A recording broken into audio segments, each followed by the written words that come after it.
Pulgasari is a North Korean giant monster movie produced by Kim Jong-il. The film was directed by Sang-ok Shin, probably pronouncing that wrong, I apologize.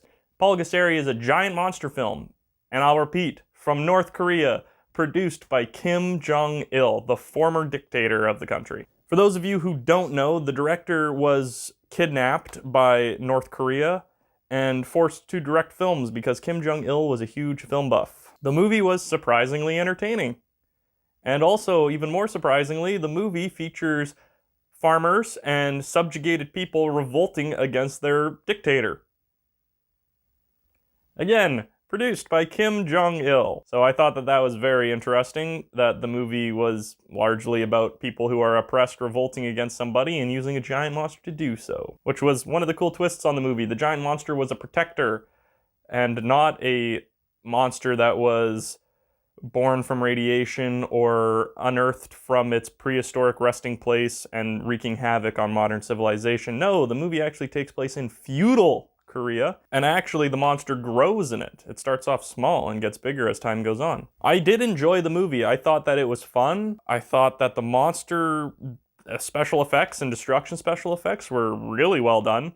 Apparently, and this is according to trivia on IMDb, some people from Toho Studios actually worked on the special effects and were tricked into doing so by thinking that they were making a Chinese film rather than a North Korean film. The movie's initial release in North Korea was in the 80s, 1985 if I'm remembering it correctly, but it did eventually get a pseudo-release around the rest of the world, in Japan in particular, which was in 1998. It is hard to talk about this movie without, mainly talking about and focusing on the weird story surrounding it, but I'll do my best to give the movie a solid enough review based on its own merits.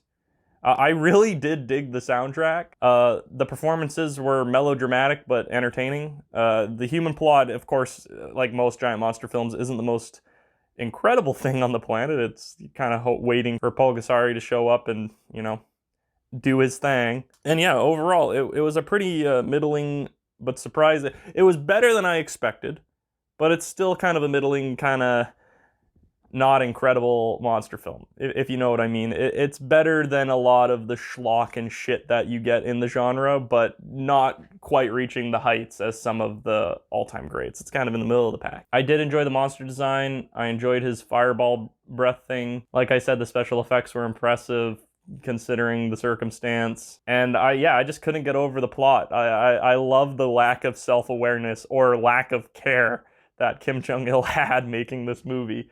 And I just like to think behind the scenes, Kim Jong-il being like, you guys are really getting into your parts, do you have a personal connection to your characters or something? And we're like, no, we're just really good actors, Kim. Yeah, I'm sure that there was not a lot of great goings on during the production of this movie. But yeah, if you get a chance, you can find it online for free fairly easily. But Pulgasari, check it out. I'm going to give it a 6.5 out of 10. Thanks for watching.